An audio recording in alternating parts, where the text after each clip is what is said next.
Hello students, welcome. તો આજે આપણે નવું યુનિટ સ્ટાર્ટ કરશું, વિદ્યુત રસાયણ. તો ફર્સ્ટ લેક્ચરમાં આપણે મેઇનલી ડિસ્કશન કરશું થોડીક બેઝિક ડિટેલની કે આ યુનિટમાં આપણે કઈ કઈ વસ્તુ કે શું નવું શીખવાનું છે, અને થોડીક સ્ટાર્ટ કરશું યુનિટની થિયરીઝ જે આપણને ટેક્સ્ટ બુકમાં મેન્શન કરેલી છે. હવે અગાઉ અમુક યુનિટમાં આપણે ઓલરેડી વિદ્યુત રસાયણ વિશે બેઝિક ખ્યાલ મેળવી લીધો. એક આપણે અહીંયા વાત કરીએ કે થર્મોડાયનેમિક્સ કે ઉષ્માગતિશાસ્ત્ર જે તમે અગાઉ ભણી ગયા, એની અંદર આપણે એક વસ્તુ એવી જોઈ હતી કે પ્રક્રિયાઓ જનરલી બે પ્રકારની હોય, ઉષ્મા શોષક અને ઉષ્મા ક્ષેપક. શોષક એટલે કે એવી રિએક્શન્સ કે પ્રક્રિયા કે જેની અંદર આપણે ઉર્જા આપવી પડે, અને ક્ષેપક એટલે એવી કે જેમાંથી ઉર્જા ઉત્પન્ન થાય. હવે ઉષ્માગતિશાસ્ત્રની આપણે વાત કરતા હોઈએ તો એની અંદર જે ઉર્જા છે એ આપણે ઉષ્મા સ્વરૂપે મેળવવા કે આપવાની રહી. એની એ જ વસ્તુ આપણે વિદ્યુત રસાયણ વિશે વાત કરીએ ત્યારે એનર્જી કે ઉર્જા છે એ વિદ્યુત સ્વરૂપે કે ઇલેક્ટ્રિસિટી સ્વરૂપે આપણે ચર્ચામાં લેવાની રહી. એટલે કે બે પ્રકારની પ્રક્રિયા હોય, ઉષ્મા શોષક, તો અહીંયા આપણે ઉષ્માની બદલે ઇલેક્ટ્રિસિટી આપવી પડશે એવી પ્રક્રિયા સમજવાની રહી. અને ઉષ્મા ક્ષેપક એટલે કે એમાંથી ઇલેક્ટ્રિસિટી ઉત્પન્ન થાય. હવે જનરલી જેમ કેમિકલ રિએક્શન્સ કે રાસાયણિક પ્રક્રિયાઓ થાય તો એમાંથી ઉર્જા મુક્ત થાય અથવા તો આપણે ઉર્જા આપવી પડે, તો એ જ રીતે આપણે અમુક રાસાયણિક પ્રક્રિયાઓમાંથી ઇલેક્ટ્રિસિટી કે વિદ્યુત ઉત્પન્ન કરી શકીએ, કે એ જ રીતે એને ઉલટાવી પણ શકીએ, એટલે વિદ્યુત આપીને રાસાયણિક પ્રક્રિયા મેળવી શકીએ. તો મેઇનલી આપણે આવી બે અલગ અલગ ટાઈપની રિએક્શનની ચર્ચા આ યુનિટમાં કરશું. હવે આ યુનિટ છે એ કમ્પેરેટિવલી થોડુંક અગત્યનું છે. યુનિટ થોડુંક વધારે પડતું વેઇટેજ કમ્પેરેટિવલી બીજા યુનિટની કમ્પેરિઝનમાં વિદ્યુત રસાયણનું વેઇટેજ એક્ઝામમાં વધારે છે, એટલે કે આમાંથી થોડાક વધારે માર્ક્સનું પૂછાય છે. ઓકે, સો પ્લીઝ કોન્સન્ટ્રેટ, અને ક્વેશ્ચન્સ કે ક્વેરીઝ હોય તો યુનિટની ચર્ચા દરમિયાન જ તે સાથે સાથે પૂછતા જજો, જેથી કરીને તમારા ડાઉટ્સ સોલ્વ થઈ જાય. અને એવું પણ ન રાખતા કે તમે પહેલાં સ્ટુડન્ટ હશો જે ક્વેશ્ચન પૂછશે, કે તમે એકમાત્ર એવા સ્ટુડન્ટ હશો જે ક્વેશ્ચન પૂછશે. અમુક સ્ટુડન્ટ્સ એવા છે કે રેગ્યુલર ક્વેશ્ચન્સ કે ક્વેરીઝ કે અલગ અલગ જગ્યાએથી સોર્સ મટીરિયલમાંથી અલગ ટાઈપના ક્વેશ્ચન્સ હોય તો એના વિશે ઓલરેડી પૂછે જ છે. સો ફીલ ફ્રી ટુ આસ્ક, અને કોઈપણ જાતના ડાઉટ્સ નાના હોય કે મોટા હોય સાથે સાથે જ પૂછી લેવું, જેથી કરીને આગળના યુનિટમાં એટલું કોમ્પ્લિકેશન ઓછું થાય. So now let's start our unit. So એકમ 3 વિદ્યુત રસાયણ કે ઇલેક્ટ્રોકેમિસ્ટ્રી.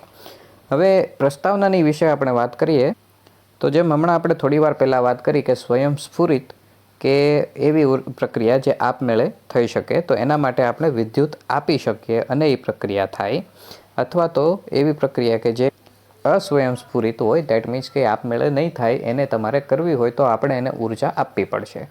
એટલે મેળવેલી ઉર્જા કે આપેલી ઉર્જા જો વિદ્યુત સ્વરૂપે હોય તો આપણે એ રિએક્શનને વિદ્યુત રસાયણ કેટેગરીમાં મૂકી શકીએ.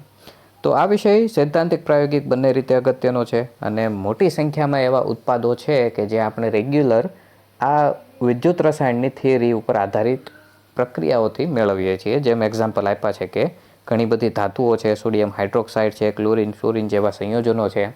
અને આના વિશે તમે ઓલરેડી જો તત્વોનું અલગીકરણ યુનિટ છે એ સ્ટડી કરી ગયા હશો, તો એની અંદર પણ આ પ્રકારની વિદ્યુત રાસાયણિક ક્રિયાઓ વિશેની ચર્ચાઓ આપેલી છે. ધાતુની શુદ્ધિકરણથી લઈને અશુદ્ધિ અલગ કરવા સુધી એમાં આ પ્રકારની રિએક્શન્સ ઇન્વોલ્વ છે. તો બીજી ઘણી બધી જગ્યાએ પણ આપણે વિદ્યુત રાસાયણિક પદ્ધતિનો ઉપયોગ કરી શકીએ. મોસ્ટ કોમન એક્ઝામ્પલ છે બેટરી, અને બળતણ કોષ છે એની અંદર હાઇડ્રોજન ઓક્સિજનનું મિશ્રણ યુઝ થાય, જે વિદ્યુત ઉર્જા ઉત્પન્ન કરશે અને આડ પેદાશ તરીકે એમાંથી પાણી ઉત્પન્ન થશે. એટલે એ બળતણ કોષનું એક્ઝામ્પલ છે. એટલે આપણે એક્ઝામ્પલ તરીકે હાઇડ્રોજન પાવર્ડ કાર કે હાઇડ્રોજનથી ચાલતી ગાડીઓ વિશે ક્યાંક ને ક્યાંક ન્યૂઝમાં કે ન્યૂઝપેપરમાં જોયું હશે. તો એ એક રીતે બળતણ કોષ પર આધારિત રિએક્શન છે. અને બેટરીઝ કે જેના ઘણા બધા અલગ અલગ સ્વરૂપો આપણે ઓલરેડી આપણા ઘરમાં યુઝ કરીએ જ છીએ. એ ઘડિયાળમાં યુઝ થતા સેલ સ્વરૂપે હોય, કે રિમોટમાં યુઝ થતા સેલ સ્વરૂપે હોય, કે રિસ્ટ વોચ કાંડા ઘડિયાળમાં યુઝ થતા બટન સેલ સ્વરૂપે હોય, કે ફોનની બેટરી હોય, કાર કે બાઇક્સની બેટરી હોય. એ બધા એક્ઝામ્પલ છે આપણા સેલના કે બેટરીઝના. ઓકે, સો એ દરેકે દરેક છે એની અંદર કોઈ ને કોઈ ચોક્કસ અલગ અલગ પ્રકારના કેમિકલ્સ ભરેલા હશે, અને એ કેમિકલ્સની અંદરોઅંદર પ્રક્રિયા થવાથી વિદ્યુત ઉત્પન્ન થાય. ઓકે, સો દરેક ઇલેક્ટ્રિક સાધનો છે એ મેઇનલી આપણે એવું કહી શકીએ કે વિદ્યુત રાસાયણિક પ્રક્રિયા ઉપર આધારિત કામ કરે છે. સો વિદ્યુત રાસાયણિક રીતે પ્રક્રિયાઓ છે એની કાર્યક્ષમતા કમ્પેરેટિવલી વધારે હોય છે અને એમાંથી પ્રદૂષણ ઓછું થાય છે. આપણે જાણીએ છીએ કે આપણે જે ઘરમાં દરેક જગ્યાએ અલગ અલગ પ્રકારની બેટરીઝ યુઝ કરીએ છીએ એમાંથી કોઈ પ્રદૂષિત પદાર્થો ઉત્પન્ન થતા નથી. આથી એ ઇકો ફ્રેન્ડલી છે અને નવી ટેકનોલોજીના સર્જન માટે વિદ્યુત રસાયણનો ઉપયોગ ઘણો અગત્યનો પણ છે.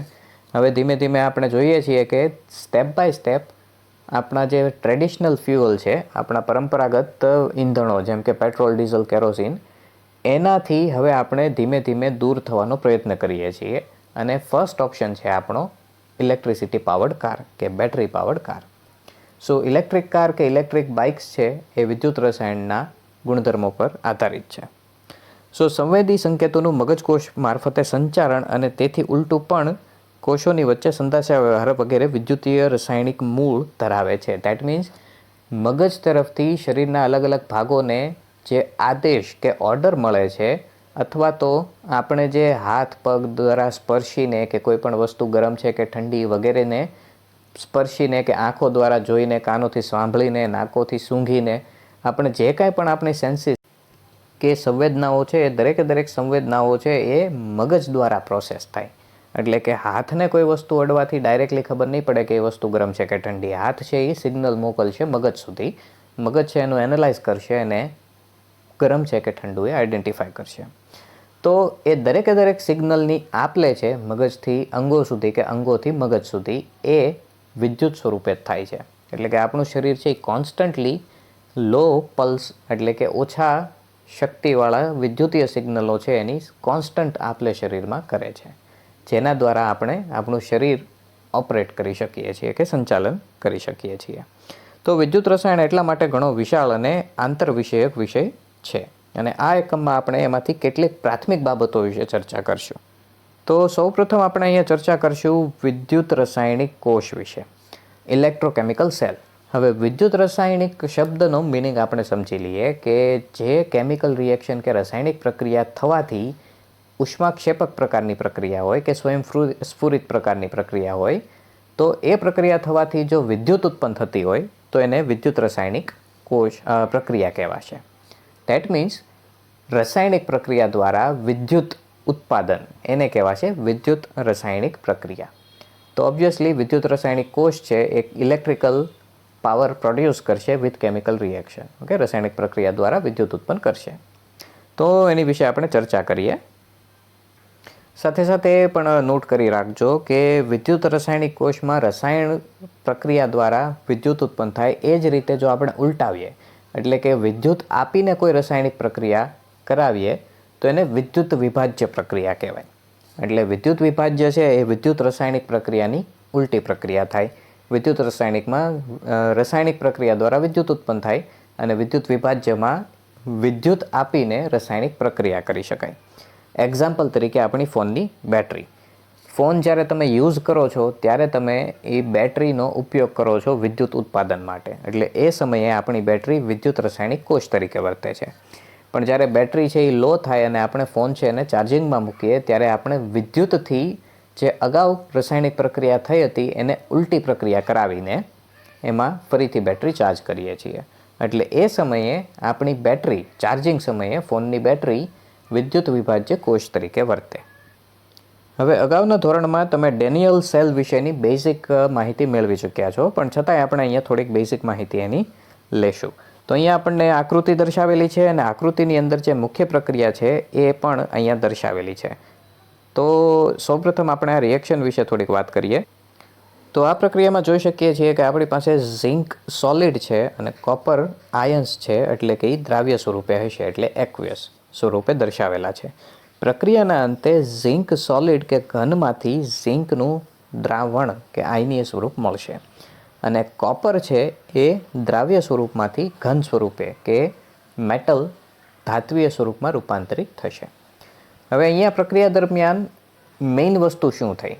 કોઈ તત્વો છે એમાં વધારે કંઈ ડિફરન્સ નથી થયો, માત્ર એક તત્વમાંથી 2 ઇલેક્ટ્રોન બીજા તત્વમાં ટ્રાન્સફર થયા. તો અહીંયા ઝિંક સોલિડમાંથી 2 ઇલેક્ટ્રોન છે એ કોપરે મેળવા અને એમાંથી ઝિંકના ઇલેક્ટ્રોન દૂર થવાથી એ Zn+2 થયું અને કોપરે 2 ઇલેક્ટ્રોન મેળવા એટલે Cu 0 ઓક્સિડેશન અવસ્થામાં આવી ગયું. હવે એક પોઈન્ટ એવો નોટ કરી લેજો કે આપણે કમ્પેરિઝનની વાત કરીએ તો ઝિંક મેટલ છે એની સક્રિયતા કોપર મેટલ કરતાં વધારે છે. હવે ધાતુઓની સક્રિયતાથી શું મિનિંગ છે આપણો? ધાતુની સક્રિયતા એટલે કે ધાતુનું આયનીય સ્વરૂપ છે એ વધારે સ્થિર હશે, અથવા તો ધાતુ છે ઇલેક્ટ્રોન મુક્ત કરવાની વૃત્તિ તીવ્ર ધરાવતી હોય તો એ સક્રિય કહેવાય.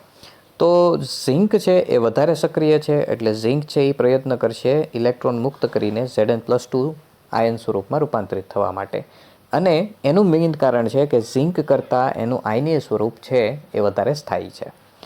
એ જ રીતે કોપર માટે વાત કરીએ તો કોપર છે એનું આયનીય સ્વરૂપ છે એ કમ્પેરેટિવલી એના ધાત્વીય સ્વરૂપ કરતાં ઓછું સ્થાયી છે. એટલે કે કોપરની મેટરમાં કોપર ધાતુ વધારે સ્થિર છે અને ઝિંકની મેટરમાં ઝિંક આયન વધારે સ્થાયી છે. તો બંને ધાતુઓ પોતાનું સ્થાયી સ્વરૂપ મેળવવાનો પ્રયત્ન કરશે. એટલે કે ઝિંક ટ્રાય કરશે Zn+2 આયન બનાવવા માટે અને કોપર ટ્રાય કરશે કોપર ધાતુ બનાવવા માટે. તો એ જ વસ્તુ આપણે અહીંયા જોઈ શકીએ છીએ કે વધારે સક્રિય ધાતુ છે એ ધાત્વીય સ્વરૂપમાં છે અને ઓછી સક્રિય ધાતુ આયનીય સ્વરૂપમાં છે. તો બંને પોતાના સ્થાયી સ્વરૂપ મેળવવા માટે ઇલેક્ટ્રોનની અદલાબદલી કરશે. અને આ ઇલેક્ટ્રોનની અદલાબદલી સમયે જો તમે વચ્ચે કોઈ વિદ્યુત યુઝ કરીને ઓપરેટ થતું હોય એવું સાધન, જેમ કે નાનો બલ્બ કે સ્પીકર એવું કોઈ વસ્તુ વચ્ચે મૂકો તો એ ઓપરેટ થશે. એટલે કે એમાંથી ઉત્પન્ન થતી વિદ્યુતનો ઉપયોગ કરીને બલ્બ હશે તો એ બલ્બ પ્રકાશ ઉત્પન્ન કરશે. બટ એના માટે એક સિમ્પલ કન્ડિશન એ રહેશે કે આપણે ઝિંક અને કોપર આયન્સને ડાયરેક્ટ કનેક્શનમાં રાખવાના નથી. કેમ કે જો ઝિંક ધાતુ સપોઝ કે આ પહેલો ગોળો ઝિંક ધાતુ દર્શાવે અને બીજો ગોળો કોપર આયન દર્શાવે, જો આ રીતે બંને એકબીજાના સંપર્કમાં આવશે તો ઇલેક્ટ્રોન છે ડાયરેક્ટલી એકમાંથી બીજામાં ટ્રાન્સફર થઈ જશે. પણ એને જો આપણે અંતરમાં રાખીએ એટલે કે બંને એકબીજાના સીધા સંપર્કમાં નથી પણ આપણે વચ્ચે કોઈ વાહક માધ્યમ રાખીએ તો અહીંયાથી ઇલેક્ટ્રોન છે એ આ વાહક માધ્યમનો ઉપયોગ કરીને બીજા તત્વ સુધી પહોંચે. અને આ વાહક માધ્યમ છે એની સાથે આપણે કોઈ વિદ્યુતીય સાધન અટેચ કરી દઈએ, ફોર એક્ઝામ્પલ બલ્બ, તો બલ્બમાંથી એ સમયે પ્રકાશ ઉત્પન્ન થશે. એટલે કે આપણે અહીંયા એક સિમ્પલ સેલ કે બેટરી કે કોષ બનાવ્યો છે. હવે એ જ વસ્તુ આપણે આકૃતિમાં સમજીએ. તો આકૃતિમાં તમે જોઈ શકો છો કે એક સાઈડ છે આપણી પાસે ઝિંક ધાતુની પટ્ટી, બીજી બાજુ છે કોપર ધાતુની પટ્ટી, જેમાં ઝિંક અને કોપર બંને 0 ઓક્સિડેશન અવસ્થામાં હશે. એક સાઈડ બીકરમાં છે આપણી પાસે ઝિંકનો ક્ષાર, બીજી બાજુ બીકરમાં છે આપણી પાસે કોપરનો ક્ષાર. ધેટ મીન્સ કે અહીંયા છે ઝિંકનું દ્રાવણ Zn+2 આયન સ્વરૂપે અને આ બાજુના બીકરમાં છે કોપરનું દ્રાવણ Copper+2 સ્વરૂપે. હવે અહીંયા પ્રક્રિયા શું થાય? હમણાં આપણે જેમ વાત કરી કે ઝિંક છે આયનીય સ્વરૂપમાં રૂપાંતરિત થવા પ્રયત્ન કરશે અને કોપર છે ધાત્વીય સ્વરૂપમાં રૂપાંતરિત થવા પ્રયત્ન કરશે. તો અહીંયા દ્રાવણમાં Zn+2 છે અને અહીંયા જે પટ્ટી છે એ Zn0 સ્વરૂપે છે. સેમ વસ્તુ બીજી બાજુ પણ લાગુ પડશે કે કોપરની પટ્ટીમાં કોપર 0 ઓક્સિડેશન અવસ્થામાં છે અને દ્રાવણમાં એ +2 સ્વરૂપે છે. તો સિમ્પલ રિએક્શન શું થશે કે ઝિંકમાંથી સોલિડ ઝિંક છે એ ઇલેક્ટ્રોન મુક્ત કરીને દ્રાવણની અંદર દ્રાવ્ય થશે અને કોપરમાંથી કોપરના આયનો છે એ ધાતુની પટ્ટી પર જમા થઈને ઇલેક્ટ્રોન મેળવીને કોપર એટમ્સ કે પરમાણુઓ બનાવશે. હવે આ પ્રક્રિયા દરમિયાન જ્યારે ઝિંક છે એ ઇલેક્ટ્રોન મુક્ત કરીને Zn+2 આયન બનાવે ત્યારે મુક્ત થયેલા ઇલેક્ટ્રોન છે એ ઝિંક તરફથી કોપર ધાતુ તરફ જશે. અહીંયા જે આપણે વાહક તાર જે જનરલી કોપરનો યુઝ કરશું કેમ કે કોપર અથવા તો તાંબુ છે એ વિદ્યુતનું સારું વહન કરી શકે છે. તો એ તારનો ઉપયોગ કરીને ઇલેક્ટ્રોનનું વહન ઝિંકથી કોપર તરફ થશે. હવે એની સાથે સાથે સર્કિટ કમ્પ્લીટ કરવા માટે કે આપણું જે આખી રચના અહીંયા બનાવી છે એ રચના છે એ આપણે પૂર્ણ કરવી પડશે, વિદ્યુત પરિપથ પૂર્ણ કરવો પડશે. એ પૂર્ણ કરવા માટે આપણે અહીંયા ક્ષાર સેતુની ગોઠવણ કરી છે. તો ક્ષાર સેતુ છે એ એક ઉપયોગ ક્ષાર સેતુનો એ થશે કે એ સર્કિટ કે પરિપથ કમ્પ્લીટ કરવા માટે વપરાશે, પૂર્ણ કરવા કે બંધ કરવા માટે વપરાશે. અને બીજું એનો ઉપયોગ છે તટસ્થીકરણની જાળવણી, જે આપણે આગળ ચર્ચામાં લઈશું. તો આ થઈ બેઝિક આપણા સેલની વાત કે કોષની વાત.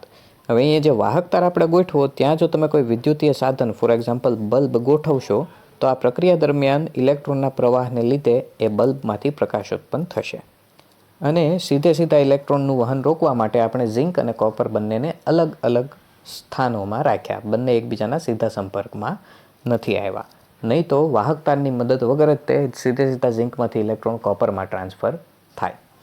તો આ થઈ આપણા સેલની બેઝિક વાત.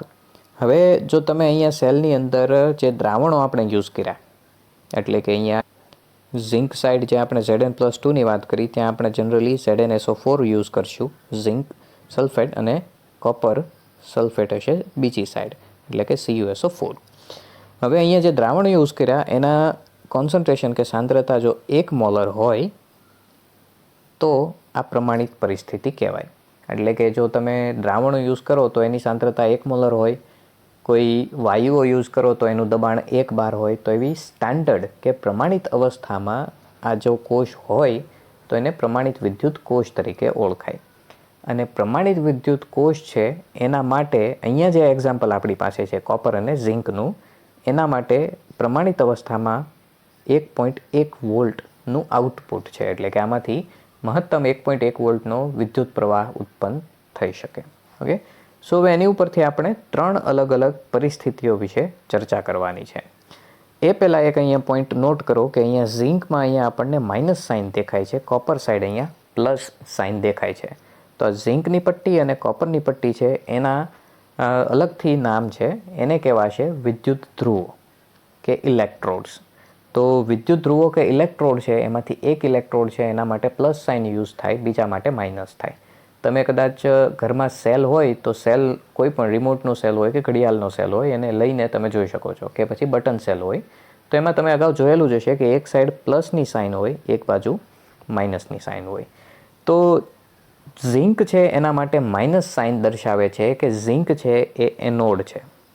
એટલે કે આપણા વિદ્યુત ધ્રુવોના પણ નામ આપેલા છે. તો ઝિંક છે એને એનોડ કહેવાશે અને કોપર કે જે પ્લસ સાઇન દર્શાવેલી છે એને કેથોડ કહેવાશે. તો આપણી પાસે બે અલગ અલગ ધ્રુવો છે, એનોડ અને કેથોડ. એનોડ માટે નેગેટિવ સાઇન નિદર્શન માટેની સાઇન છે. એટલે કે એમાં જે ઋણ સંજ્ઞા દર્શાવેલી છે એ જસ્ટ રિપ્રેઝન્ટેશન નિદર્શન માટે છે. ખરેખર એનોડ છે એનો વીજભાર પોઝિટિવ છે. એ જ રીતે કેથોડની દર્શાવવા માટેની નિશાની છે એ પ્લસ છે, પણ ખરેખર એનો વિદ્યુત ભાર માઇનસ છે. એટલે કે કેથોડ છે ઋણભારિત ધ્રુવ છે, એનોડ છે ધનભારિત ધ્રુવ છે. પણ એનોડને દર્શાવવાનો છે માઇનસથી, કેથોડને દર્શાવવાનો છે પ્લસથી. તો ઘણી વખત તમે એવું જોશો કે અલગ અલગ યુનિટમાં કે એકના એક યુનિટમાં પણ અલગ અલગ કોષો માટે ક્યારેક એનોડ માટે પ્લસ હશે, ક્યારેક માઇનસ હશે, ક્યારેક કેથોડ માટે પ્લસ હશે, તો ક્યારેક માઇનસ હશે. તો નિશાનીઓથી અલગ અલગ પ્રકારની નિશાનીઓ જોઈને ગભરાવાનું નહીં. માઇન્ડમાં એટલું ક્લિયર રાખવાનું કે કેથોડની દર્શાવવા માટેની નિશાની પ્લસ છે, પણ ખરેખર એ ઋણભારિત છે, એટલે કે નેગેટિવ છે. એ જ રીતે એનોડ છે એને દર્શાવવાની નિશાની ઋણ છે. તો હવે વાત કરીએ કે આ કોષમાં જ્યારે રાસાયણિક પ્રક્રિયા થશે ત્યારે વિદ્યુત ઉત્પન્ન થશે. હવે આમાં આપણે એક બાહ્ય કોષ બીજો જોડીએ, એટલે કે બાહ્ય બેટરી એક જોડીએ અને ધીમે ધીમે એ બેટરીમાં જે વિદ્યુત છે અથવા તો કાર્યક્ષમ પાવર આઉટપુટ છે એ વધારતા જઈએ. અને પહેલાં 3 અલગ અલગ પરિસ્થિતિ વિશે ચર્ચા કરીએ જેની આપણને આકૃતિ નીચે દર્શાવેલી છે. હવે એક વસ્તુ અહીંયા તમે નોટ કરી રાખજો કે ઝિંક છે એ એનોડ છે અને કોપર છે એ કેથોડ છે, અને ઇલેક્ટ્રોનનું વહન ઓલવેઝ એનોડથી કેથોડ તરફ જ રહેશે. ઓકે, કોઈ પણ પરિસ્થિતિ હોય ઇલેક્ટ્રોનનું વહન છે હંમેશા એનોડથી કેથોડ તરફ જ રહેશે, જે આપણે અહીંયા એક્ઝામ્પલમાં વ્યવસ્થિત રીતે જોઈ શકશું. તો હવે આપણે એક બાહ્ય બેટરી અહીંયા જોડી જેનો પ્રવાહ છે એ આપણા કોષના પ્રવાહની વિરુદ્ધ દિશામાં હશે. એટલે કે આપણા જે મેઇન સેલ છે એમાં આપણે જોઈએ કે ઝિંક તરફથી કોપર તરફ વિદ્યુતનો પ્રવાહ કે ઇલેક્ટ્રોનનો પ્રવાહ પસાર થાય છે. તો બાહ્ય જે બેટરી આપણે જોડી છે એ બાહ્ય બેટરીનો પ્રવાહ એનીથી વિરુદ્ધ દિશામાં હશે, એટલે કે બંને એકબીજાના વિરોધમાં છે. તો જ્યારે આપણા બાહ્ય બેટરીના કે એક્સટર્નલ બેટરીનો વિદ્યુત આઉટપુટ 1.1 વોલ્ટ કરતાં ઓછું હશે ત્યારે આપણા સેલમાં કોઈ જાતનો તફાવત જોવા નહીં મળે. હજી તે ઝિંક છે એમાંથી ઇલેક્ટ્રોન છે કોપર તરફ જશે, ઝિંક એનોડ તરીકે વર્તશે, કોપર છે કેથોડ તરીકે વર્તશે. સો મેઇન આપણી કેમિકલ રિએક્શન છે એમાંય કોઈ ચેન્જ નહીં આવે. ઝિંક ધાતુ અને કોપર આયન એ આપણા પ્રક્રિયકો રહેશે અને નિપજમાં ઝિંક આયન અને કોપર ધાતુ મળશે. હવે આપણે આઉટપુટમાં એક્સટર્નલ બેટરીમાં વોલ્ટેજ વધારીએ. તો જ્યારે વોલ્ટેજ વધારશો અને વધારતા જ્યારે તમે 1.1 વોલ્ટ જેટલી વિદ્યુતે પહોંચશો, એટલે કે બીજી કન્ડિશન, ત્યારે તમે જોઈ શકશો કે કોઈપણ જાતનો વિદ્યુત પ્રવાહ જોવા નહીં મળે. કેમ કે બંને બેટરી, આપણો મેઇન ડેનિયલ કોષ અને બાહ્ય બેટરી, બંને એક સમાન રીતે એકબીજાની વિરુદ્ધમાં બળ લગાડવા પ્રયત્ન કરશે. એટલે કોઈ પણની અસર જોવા નહીં મળે. કોઈ પણ અહીંયા એનોડ નથી અને કોઈ અહીંયા કેથોડ નથી. તમે જોઈ શકો છો કે કોઈને પણ પ્લસ કે માઇનસ કોપર ઝિંકને સાઇન નથી દર્શાવેલી. કોઈ પણ જાતની રાસાયણિક પ્રક્રિયા જોવા નહીં મળે. અને I બરાબર 0 એ તે દર્શાવે છે કે વિદ્યુત પ્રવાહ શૂન્ય છે. હજી એમાં વિદ્યુત પ્રવાહ એક્સટર્નલ બેટરીનો વધારીએ, 1.1 વોલ્ટ કરતાં વધારીએ તો ત્રીજી પરિસ્થિતિ આપણને મળશે, જે આપણે અહીંયા જોઈ શકીએ છીએ. હવે આ પરિસ્થિતિમાં શું થાય કે આપણી બાહ્ય બેટરી છે એની શક્તિ આપણા મેઇન કોષ કરતાં વધારે છે. એટલે હવે એના લીધે આપણા મેઇન કોષની પ્રક્રિયા છે ઉલટાશે અને વિદ્યુત પ્રવાહની દિશા પણ બદલાશે. ઇલેક્ટ્રોનના પ્રવાહની દિશા પણ બદલાશે.